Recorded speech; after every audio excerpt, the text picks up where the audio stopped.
A terrorist attack in Nice, France leaves 3 dead in front of a church. Updates on the general election and why national polling does not matter one bit. And the economy sees record growth for Q3.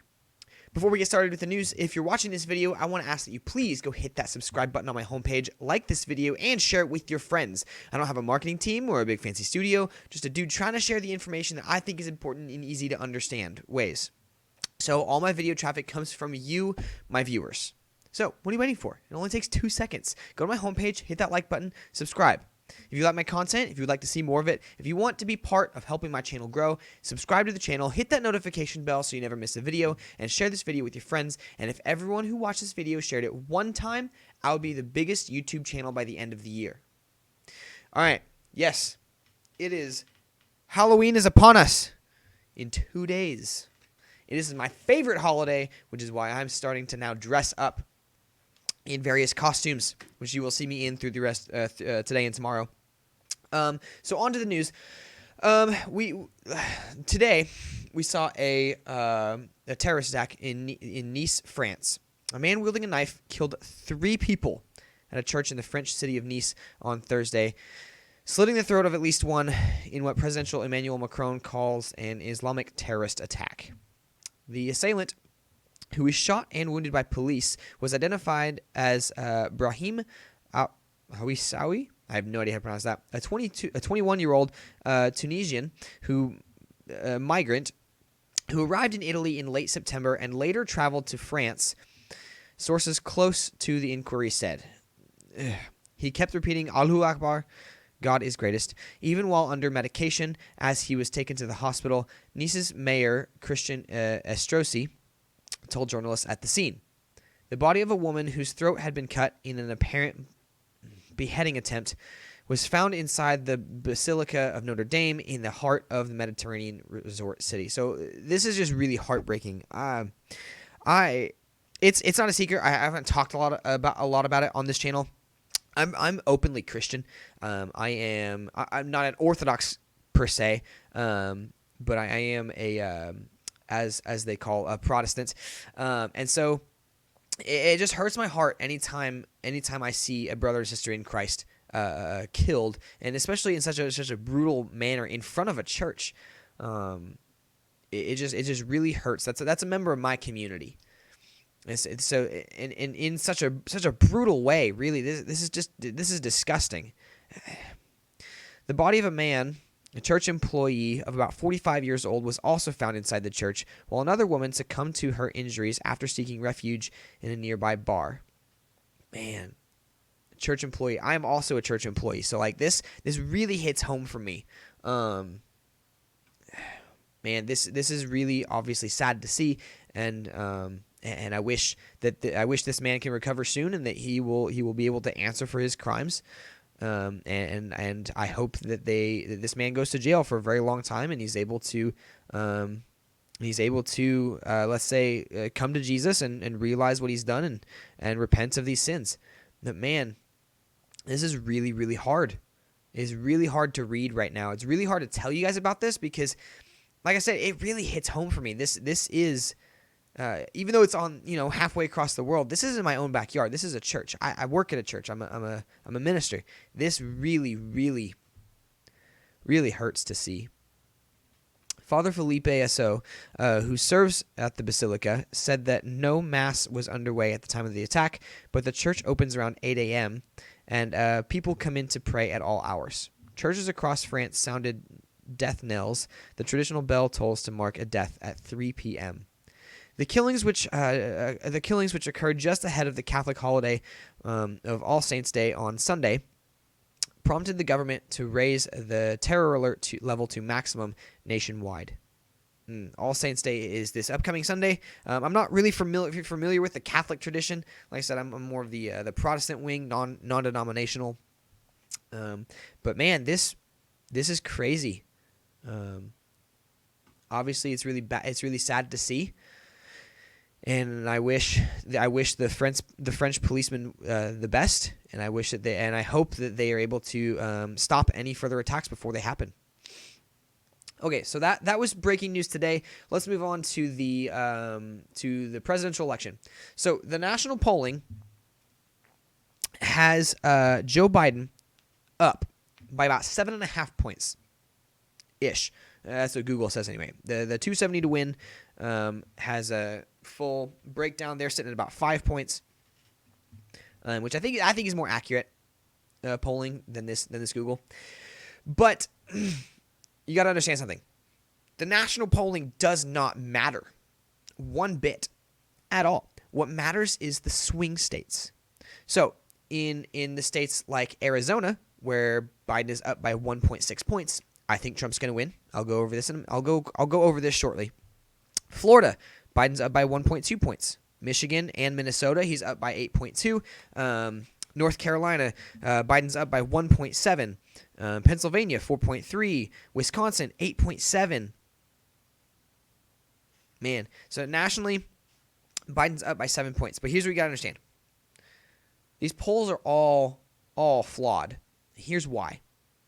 This is Gallup Poll. GOP overtakes Dems in party affiliation.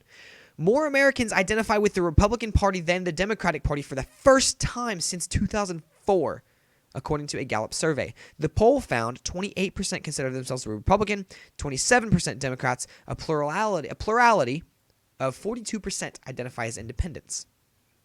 Okay, so it's not so much the big deal that Republicans are beating the Democrats, other than Democrats have massively lost support within their own party. So many Democrats are leaving the party because they are going more and more radical.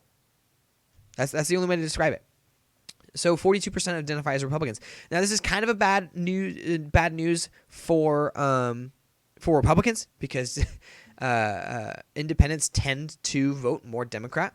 But this is good news for Republicans, because now they have a lead over the Democrats, and more people are going to vote Republican than Democrat, or at least more now than 2016. That's one reason that the polls are all wrong. Earlier this month, a Gallup poll found that 56% of Americans consider themselves better off now than they were 4 years ago, before President Trump took office. So I talked about this a couple weeks ago, and how Ronald Reagan ran on the platform of 44% of Americans were better off when he was elected, or I'm sorry, when he was running for re-election than they were under his first election.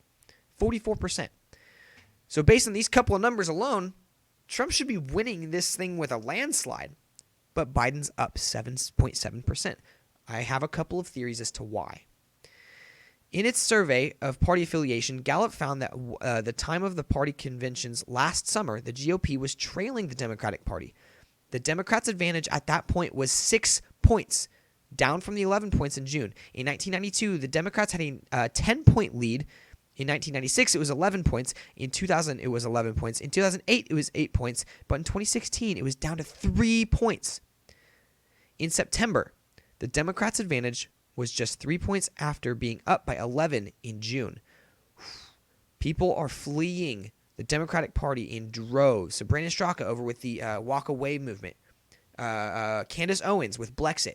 People are fleeing the Democratic Party. Not necessarily to the Republican Party, but they're fleeing the Democratic Party in droves. Kind of like how there's a mass exodus from California right now.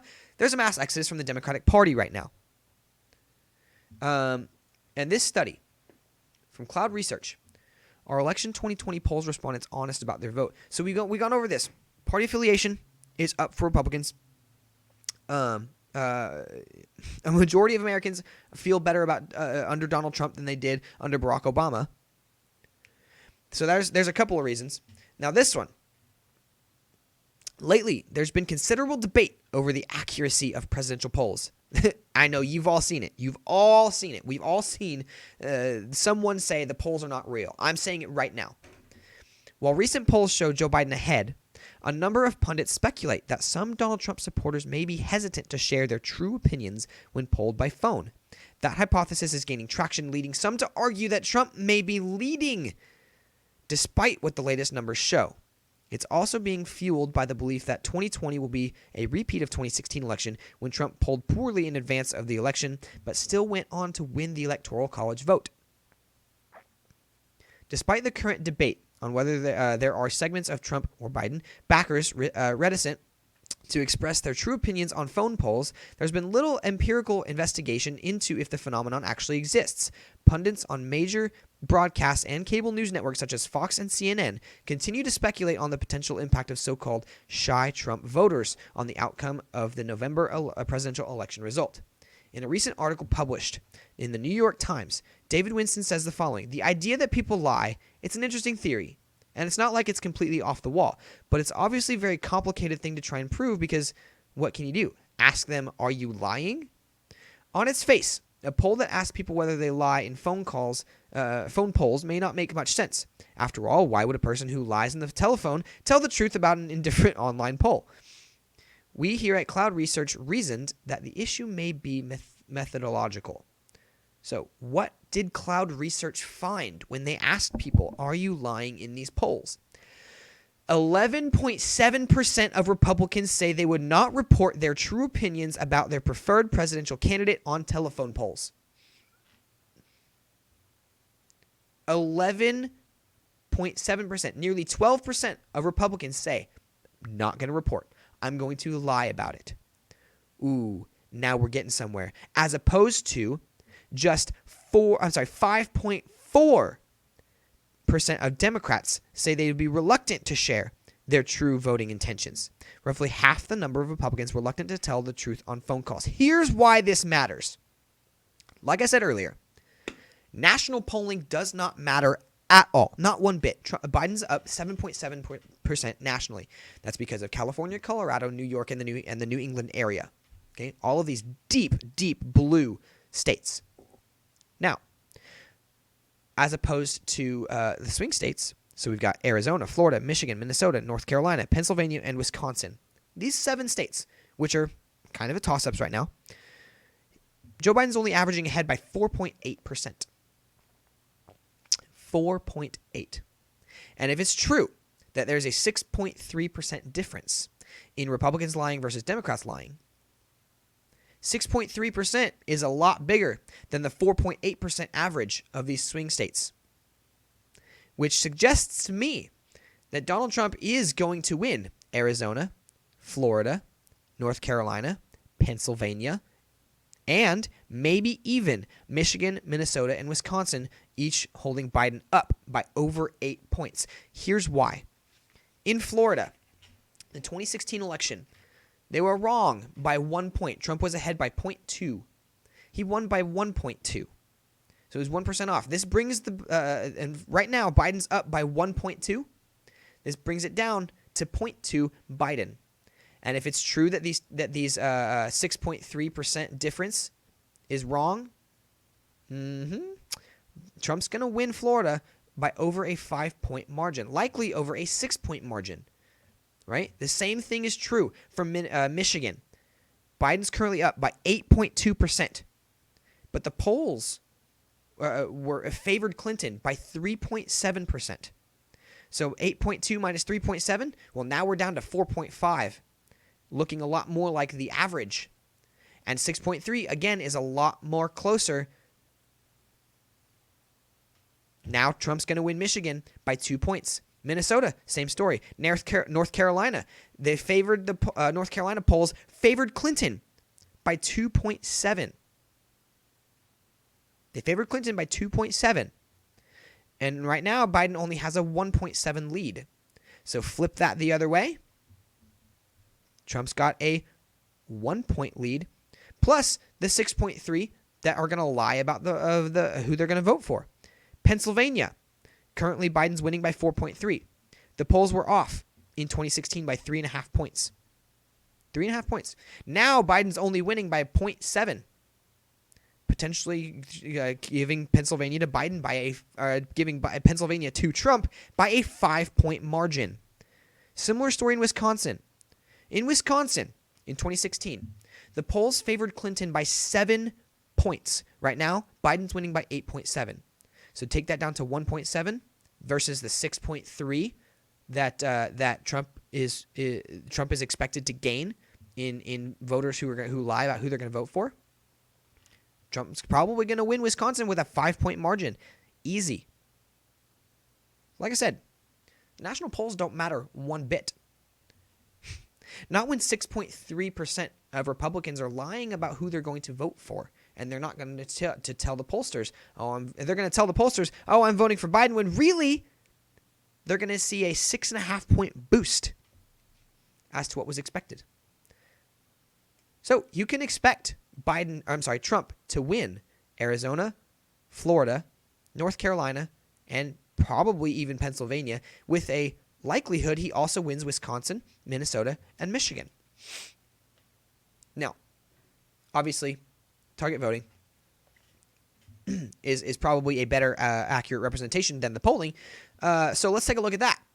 Right now, amongst these swing states, Arizona, Florida, Michigan, Minnesota, North Carolina, Pennsylvania, Wisconsin, Biden's only winning by less than a point. 0.9 points. Let's go to New Hampshire. That was one we didn't talk about. Biden's winning by approximately 22.5 points. 22.5. But only 20% of their votes have been cast. 22% of New Hampshire's votes have been cast. And if Republicans aren't going to vote by mail, they're going to see a massive, massive boost in votes come election time. Potentially even big enough to see Trump win New Hampshire. Okay, let's take a look at Michigan. Trump's only down by about 6.2 points. The 6.2 points falls within the 6.3 margin of error of Republicans lying. And again, Republicans aren't voting by mail. They're going to come in on election day and boom, skyrocket that vote up. Probably by a ratio of 2-1 to Democrats, and 50% of the votes have been cast. This means the majority of Democratic votes have probably already been cast. Same story for Minnesota. Biden's ahead by 16%, but with 46% of the vote in, the majority of Democrats have cast their votes. Now we look at Florida. 72% of the total votes counted statewide in 2016. 72%. And Biden's only winning by 0.8%. Trump is going to take Florida in a landslide victory. A landslide victory. So again, these national pollings don't matter. The swing state polls matter a whole heck of a lot more than who's going to win Colorado, who's going to win Texas, who's going to win Georgia, who's going to win California, who's going to win Oregon, who's going to win Washington. It doesn't matter. We all know who's going to win those states. What matters is these states. 2016, Trump flipped Florida red from blue. And now, I've got some contacts in the Miami area. They're saying Miami's starting to look pretty red. It's one of the biggest areas of Florida starting to look red. Whew. Trump's going to see a massive boost from Florida. So there's that. And then we come to the final reason of why Trump's going to win the election. So we talked about why the polls are wrong. Polls don't matter. National pollings don't matter. Swing state votings do. Okay. Party affiliation. Republicans are winning. Ahead of Democrats. It's not like a win type scenario. Republicans are ahead of or above Democrats in a party affiliation by 1%. That's massive considering 6 months ago, Democrats were up by 11%. People are fleeing the Democratic Party in droves. And then we come to, Republicans are lying about who they're going to vote for. They say they're going to vote for Biden, but really they're going to vote for Trump. That shy Trump voter block, that's a huge boost for Trump. 6.3% against the, like I said, 4.8% polling average amongst these 7 swing states. And then come to the final reason why Trump's going to win the election. The economy. The economy is the number one issue that voters care about. If they think the economy is better under Trump than it was under the Obama and Biden presidency, they're going to vote for Donald Trump. Very few Republicans are going to say, I don't like the way Trump is acting. I'm not going to vote for him. because they care about more what's in their wallet and what's in their bank account than the actions of the president. Money talks, man. Money talks. I've seen this argument that that this election is a red dumpster fire versus a blue dumpster fire. I've seen it. I hear it. It kind of makes sense to me. But this notion that we're just voting for two of the same thing doesn't really quite make sense to me. Yeah, Trump acts in many, many ways unbecoming of the president.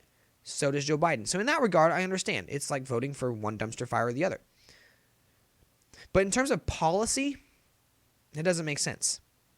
Because Trump acts. He's a grown man that acts like an adolescent. But Joe Biden, his economic policy would destroy America. So it's not like voting for a red dumpster fire versus a blue dumpster fire. It's like voting for a child versus a stick of dynamite. Who are you going to vote for in the 2020 election? Who do you want to be as president? A child or a stick of dynamite? Thanks for watching this video. I hope to see you guys here tomorrow. Like I said at the beginning, please hit that like and subscribe button. Share this video with your friends. Get this information out there. Help me combat the fake news narratives that are floating around the social media sphere. See you guys tomorrow.